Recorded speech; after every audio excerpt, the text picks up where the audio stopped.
What's poppin', y'all? Today we're gonna cover something that is near and dear to my heart, and that is Kid Cudi legacy, history, whatever you want to call it, and somebody straight lying on his name, and even Vlad TV of all people coming at Kid Cudi wrong for this. So this all started with a clip that Jim Jones felt like he was responsible for the success of Kid Cudi's Day and Night, and for him getting a deal. So first I'm gonna play you guys that podcast clip. Remix this right here, night and what it was, day and night, night. That was one of the. You remixed that. I didn't know that shit. That's how y'all know Kid Cudi. You wouldn't have never known Kid Cudi if I didn't remix the record in New York City. I made that the biggest record in New York City. It wasn't Kid Cudi. Nobody knew who Kid Cudi was.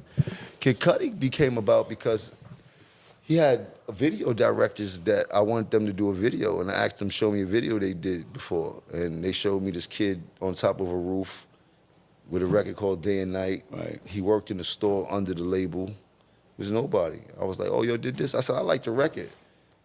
Get the beat of the record, I want to do a remix. If you give me the beat of the record, I'll let y'all shoot my video. These kids was trying to shoot a video for free for me. Oh. Like, I got the beat. I told them they went crazy, you wanted to do it. I got the beat. I shot the video to the beat, and I never even put it out.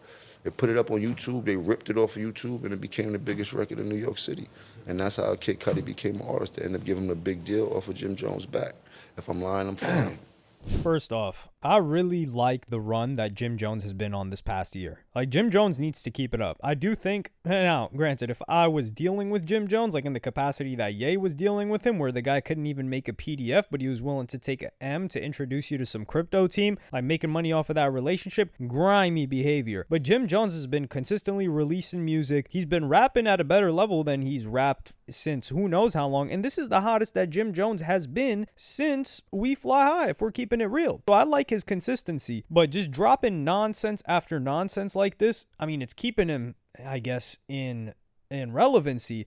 But if we're going to talk about remixes, my brother, we're talking about, I have never, and this is me, I've followed Jim Jones for nearly 20 years. Dude, I was so young when I was listening to Jim Jones, We Fly High. I didn't even know it was a Jim Jones. When people started talking about the cult leader Jim Jones, I thought they were talking about Jim Jones, We Fly High. So that's how high of a regard, I guess, or how high in terms of my sphere of influence, or what influenced me, Jim Jones was, and Dipset and all of that. So the fact that Jim Jones is, and I've never heard the Jim Jones remix of Day and Night. I still, to this day, I haven't heard it. And no, I was gonna listen to it before this, but I don't want to, because I feel like it's either gonna ruin, it's not gonna ruin Day and Night for me, but it might ruin the perception I have of Jim Jones. But you just look, that just goes to show you, I was following Kid Cudi since then. So if I didn't know about it, then that means it wasn't as hot as he thought. And if we're going to talk about remixes, we're talking about practice. If we're going to talk about remixes that really helped Day and Night, that they could have said that, oh, I put Kid Cudi on because my remix of a song.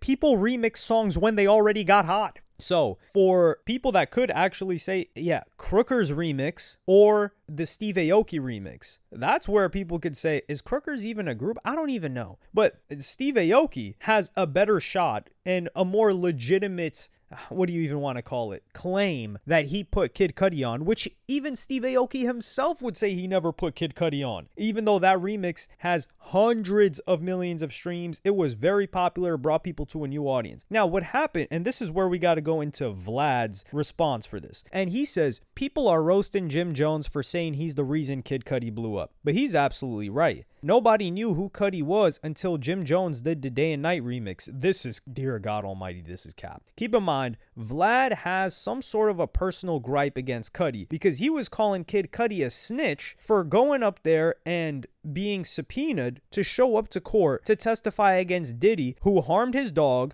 allegedly, went into his crib, set fire to his car, and just caused him turmoil with his relationship with Cassie. That clearly caused a lot of emotional turmoil to Kid Cudi, who at the time was also on hella drugs. And on top of that, Kid Cudi is more emotional than the average guy, which I'm not saying that to knock Cudi. That's partially why, like, his music resonates so deeply with so many people. So he says, keep in mind, this was coming off the heels of Ballin', Fallen, his biggest song ever. I remember hanging out in the studio with Cudi and playing Pat when Cudi told us that Jim tried to press him to sign over the song to him, which ultimately didn't happen. And then you've got a response that says, maybe it's a geographic thing, but Jim introduced me to Kid Cudi. I thought Day and Night was Jim's song. I found out it wasn't his 6 months to a year after it came out. Regardless, Kid Cudi was on the way up with or without Jim because the talent was there, but Jim Jones dead-ass not lying. No, he is lying. He's completely lying and not telling the truth whatsoever. But I think Jim Jones believes that because Jim Jones's brain is so tri-state area focused, is so New York focused, and they spun that song on the radio, the remix on the radio so often, and that's why I didn't hear it. Because who the hell was listening to the radio in 2008? If you were up on,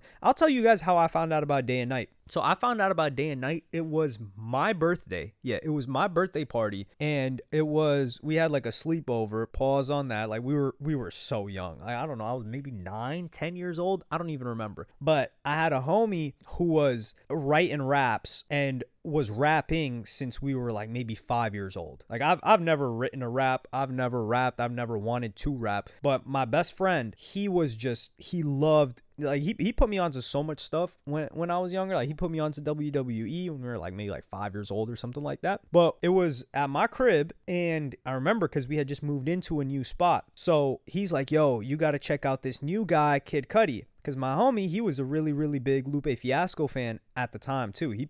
Was he the one that put me onto Lupe Fiasco? Yeah. Before him, even when I was younger than that, I was listening mainly to radio. I would get hip-hop from the radio because people in the neighborhood were playing hip-hop all the time. So he's like, yo, you got to check this guy out. And he plays me Day and Night. And we're listening to it. It's me and my two best friends. And I'm like, yo, this is fire. What is this? He's like, yo, this is Kid Cudi. And he showed it was either on the 10 Deep site or it was on, I think it might have been on MySpace, because we had MySpaces for like, what, 4 years at that point. I don't know. No, I definitely didn't get a Facebook until like way later. So he shows me that, and then I start following Kid Cudi online. And at this point, I hadn't listened to the radio for years, and I wasn't paying attention to the radio. Everything was online. Like if you were up on the next trend, you were online at this point, and you were not getting stuff from the radio. But Jim Jones was a mainstay in New York, and they kept spinning that on New York radio. And at this time, if I'm going to give Vlad credit for potentially not being biased in this situation or invoking his bias with Kid Cudi, then Vlad, I think he was in New York at this time, and he was in the mix, and he was a grown adult. So he was less likely to be up on the newest thing, even though he was up on YouTube, than we were as kids. So he's probably hearing it all the time at the clubs, at all this other stuff, which Jim Jones definitely was a mainstay at. But you could say that, yeah, this audience that followed Jim Jones in Harlem found out about Kid Cudi through Day and Night, but I don't think that they became Kid Cudi fans. Like the long-term Kid Cudi fans were not these guys. These are just different audiences. So in Jim Jones's world, which is very limited in scope, he's thinking, yeah, man, I'll put Cudi on. Meanwhile, we're all thinking, we've never heard your remix. And who remixes a song that nobody listens to? Like, let's keep it a buck, man. So Kid Cudi responds to this, and I'm gonna play you guys Kid Cudi's response. Oh man, so starting my day, and I see something online that I have to address, right? So Jim Jones, first off, we love Jim Jones, right? Like, I grew up on Jimmy. Like, he's the homie. I met him when I was coming up. He was cool, right? Jimmy, I'm going to address you directly, man. You talking about how you are responsible for my success is a lie. You need to stop lying to people. You get on your little podcast and you start gossiping and talking shit, and everybody on your podcast don't know the truth. So they're all agreeing with you. But if you look under the comments under that post, you'll see people are letting you know what time it is. This is part one. I got more to say. Day and Night was already a hit record before you touched it. I put it on my MySpace. It blew up. Okay? I had an entire mixtape. I was on my way. Motown was courting me. Kanye wanted to sign me. All because of Day and Night, because I put it on my MySpace and it blew up. It blew up. I can promise you that Sylvia Rhone did not listen to your remix and say she wanted to sign me. That is not why I have a record deal, bro. Nothing you're talking about is the truth. How do you think I had a music video? I was shooting a music video I was already on. You saw a hit record and jumped on it, man. Like, you didn't make me, man. You didn't make me. So, like, you got to stop telling these tales, my nigga. Like, you got to stop. I want to shout out everybody that's been in the comments letting us know what the truth is, you know. But it's crazy how people just be trying to, like, take credit for my success. You know what I mean? Like, it's wild, you know? Like, and I like Jimmy, man. It kind of breaks my heart to hear him on here trying to take credit for something that he's not a part of. You know what I mean? You jumped on my shit. I didn't ask you to do that, you know? And granted, they played it on Hot 97 every day, and it was a thing on Hot 97 on the radio. But I was an international artist from jump. Like, I had the world. Like, I don't understand. I really don't understand. But I'm going to address this now. You know what I'm saying? Like, no more tales, my. You ain't had nothing to do with this. So, yeah, man, just wanted to address that. You know, I just know that, like, just trying to erase history. You know what I mean? Trying to rewrite history, you know? And I'm alive and well, and I'm around to address it. This Jimmy talking about how he's responsible for my success. This comes up every couple years. He's always talking about it, and I've been ignoring it. And now finally I'm gonna say something, you know, because you're not about to be out here trying to, like, take credit for something that you had nothing to do with, you know. So, yeah. Just wanted to address that, y'all. Peace and love. Everything that Kid Cudi is saying here is 100% facts. Obviously, it's his own history. And this is why Cudi never says that Ye didn't make him. Even though, like, Ye clearly had a very, very strong influence on Cudi. And this is another thing about Jim Jones. If you put somebody on, somebody would say that about you. Like, for instance, for Kid Cudi, you know who, and he inspired so much, many artists. But let's just take a superstar, Travis Scott. Travis Scott's last name of his name is Jacques Webster. But the Scott in Travis Scott is from Kid Cudi because his name is Scott Miscudi. And he talks about that being his biggest influence. You even look at Rodeo. Rodeo is really mirrored off of Man on the Moon. So that's direct influence. If you are so influential, then where is the next big rapper that was like, yo, that's Jim Jones? You can take the guy's music and style and tie it to Jim Jones. And he's even willing to publicly say that, yo, Jim Jones put me on. Like Kid Cudi says, yo, Ye had such a profound influence on me, fashion-wise, music-wise, etc. That doesn't exist. So Jim Jones has to come on and talk about it like it does exist, which it doesn't. And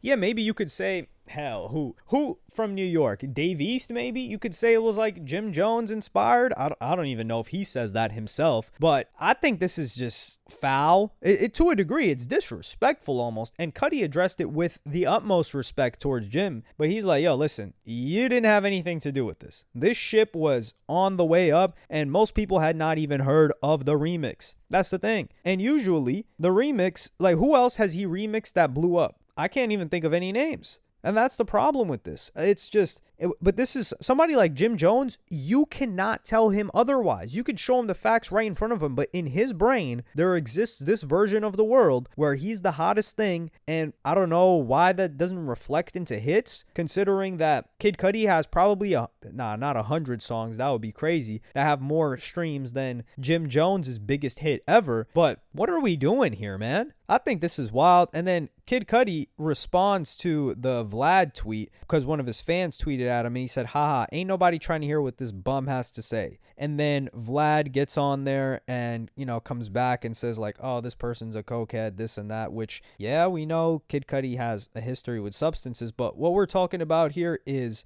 the influence or anything that Jim Jones had. Jim Jones just didn't have it. And Kid Cudi was crossover appeal. That's another thing, that there was this transitionary period, which A$AP Rocky was a part of too, just a couple of years later. But when you look at an Azalea Banks and when you look at a Kid Cudi, I know why I'm just like tying them two together. But these artists had crossover to this new audience that wasn't heavily tapped into hip hop. Like a lot of Kid Cudi's audience wasn't hip hop. They just weren't. Same thing with like an 808s, right? Like an 808s, Graduation. Yeah, you could say Graduation and then 808s. Like this, especially 808s, this music not transcended because that makes it seem like hip hop is lower. It expanded outside of hip hop. Same thing with 212 for Azealia Banks. Azealia Banks was a rapper. Kid Cudi was a rapper, but their music just spread outside to an international audience, but also these different subcultures that were going on at that point that weren't strictly hip hop focused. And if Kid Cudi had tried to be strictly hip hop focused, it wouldn't have worked. This is also why Drake was getting so much pushback in the beginning. But Drake was just like, nah,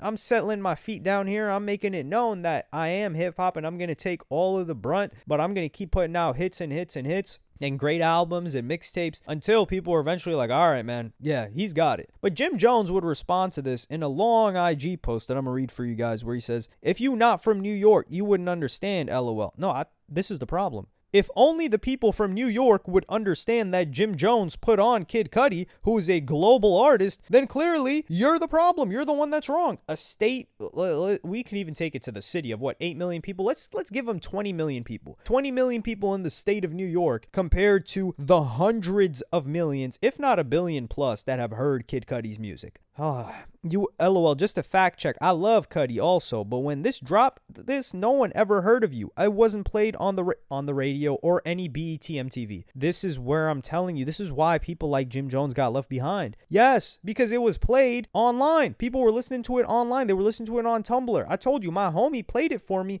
off of some player on the internet. No, it wasn't on the radio, but the radio it was antiquated at that point for new artists to blow up, especially new artists that kind of came up organically. It wasn't on mixtapes. It was on a mixtape. It was on a Kid Named Cudi mixtape, which was presented by Fool's Gold, I believe. You wasn't hot in New York streets as the new rapper. Yes, he was not from New York. He was from Shaker Heights. He raps about it in A Kid Named Cudi. Oh my goodness.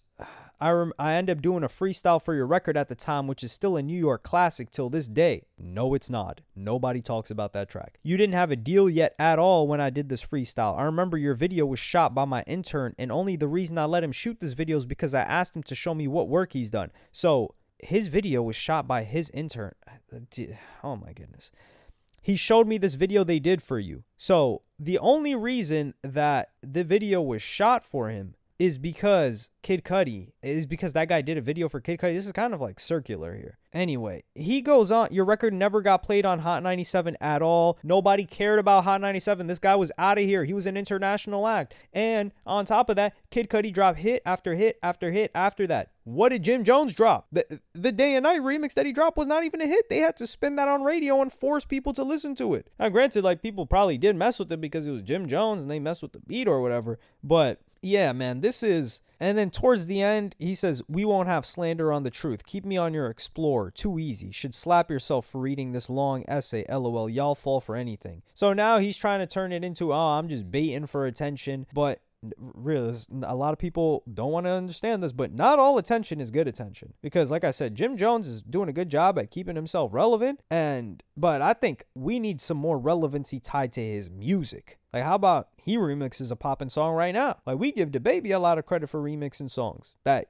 he does good remixes of. But I'm glad Kid Cudi addressed this maturely, and I felt personally insulted by this. Like, I've never, and I have never, I won't say I will never, but I hope to God I never end up listening. I won't end up listening to this. I'm not clicking on that Day and Night remix because I feel like it will suck. Because when I hear Jim Jones and I hear Day and Night, I hear oil and water. I hear two things that are not supposed to come together. So shout out to Kid Cudi. That is a legend in the game. We are not going to throw any disrespect on Kid Cudi's blow up, and definitely not attribute it to Jim Jones of all people. God. But yeah, let me know what y'all think in the comments. Like, subscribe, and hit the notification bell if you enjoyed. And I'm going to see y'all on the next one. Let me know, how did you guys discover Day and Night, actually? We've got people of all ages in my audience. So what was your discovery? I gave you guys my personal story of how I found out about it.